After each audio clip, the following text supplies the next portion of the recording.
Salam alaikum. Ce que vous voyez là en face de vous, c'est un cimetière.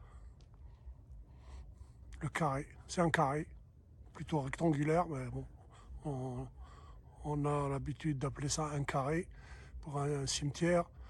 Donc c'est un carré musulman.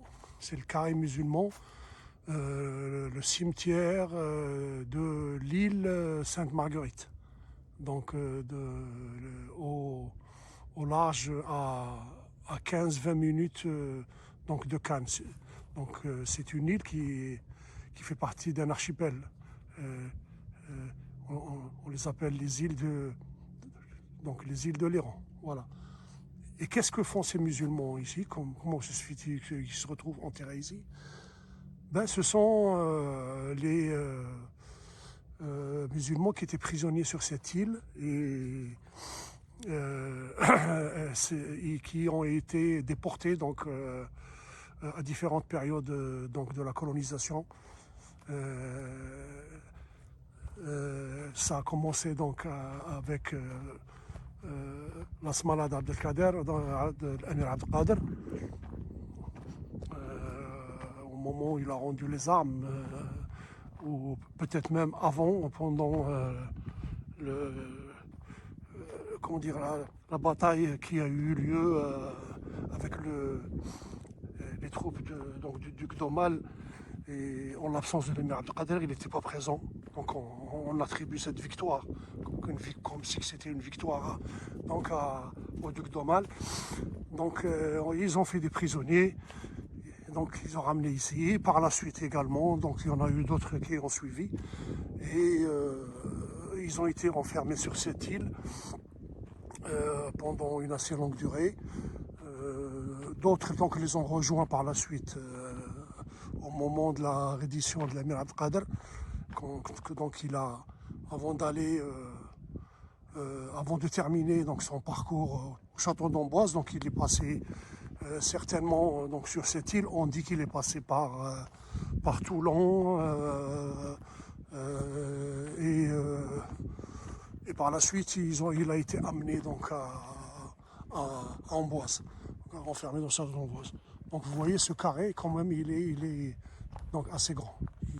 Il y aurait environ 600 tombes qu'on a du mal, donc on voit juste le périmètre de tombes. Vous voyez, ils ne sont pas identifiés, mais le cimetière est certifié, donc ça, il n'y a aucun doute là-dessus.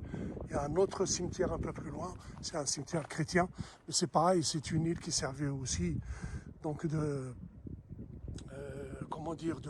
prison, aussi bien pour les musulmans durant la colonisation française que pour donc les chrétiens pour des raisons politiques ou autres. Donc ils ont un cimetière donc un peu plus loin, mais si on va voir, il y a une grande différence entre la manière dont est entretenu ce cimetière et celui des chrétiens, donc un peu plus loin. Je pense qu'on arrive à les identifier. On va donc aller voir de plus près.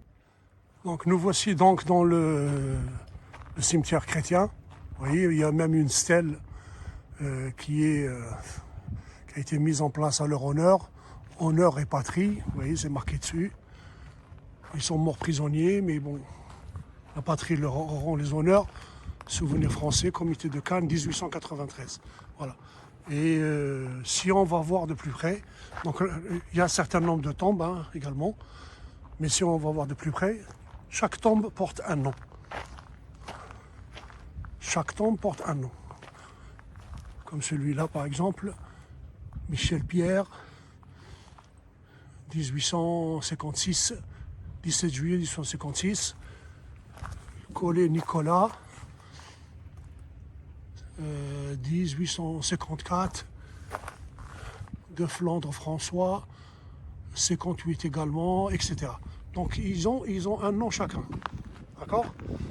Donc comme quoi tous les prisonniers qui étaient amenés ici étaient identifiés bien entendu, mais donc les musulmans, paraît-il qu'on les a juste enterrés comme ça et enterrés et orientés vers la Mecque, soi-disant, sans mettre de nom sur les tombes, comme quoi ça serait contraire à la religion musulmane. Bon, maintenant, il faut voir avec comment dire, les ulama, les savants musulmans, si c'est une information vraie ou fausse. Voilà. En tout cas, leurs tombes sont dans un état déplorable par rapport à ce que l'on vient de voir. Voilà le panneau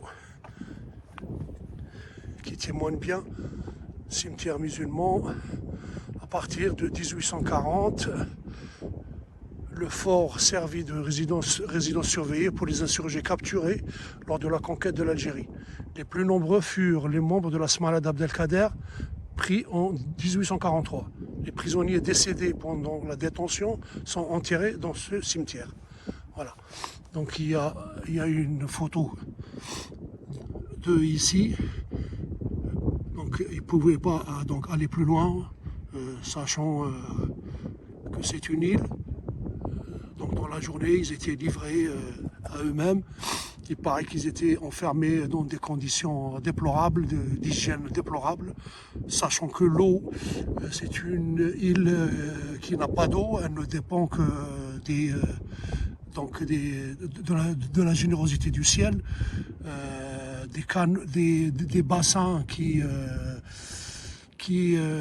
accumulent l'eau étaient construits ici. C'est un fort qui existe, c'est une île et un fort qui date de l'époque romaine et qui a été successivement utilisé lors de l'histoire de France, donc jusqu'à ce que nos musulmans arrivent sur cette terre.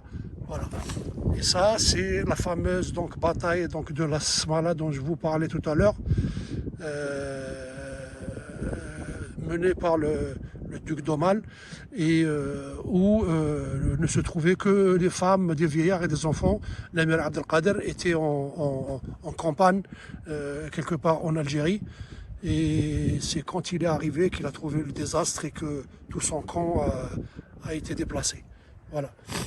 Donc je reviendrai un petit peu plus tard pour plus de détails sur cette page, cette page de l'histoire de l'Algérie. Merci beaucoup. Allah yarham shuhada.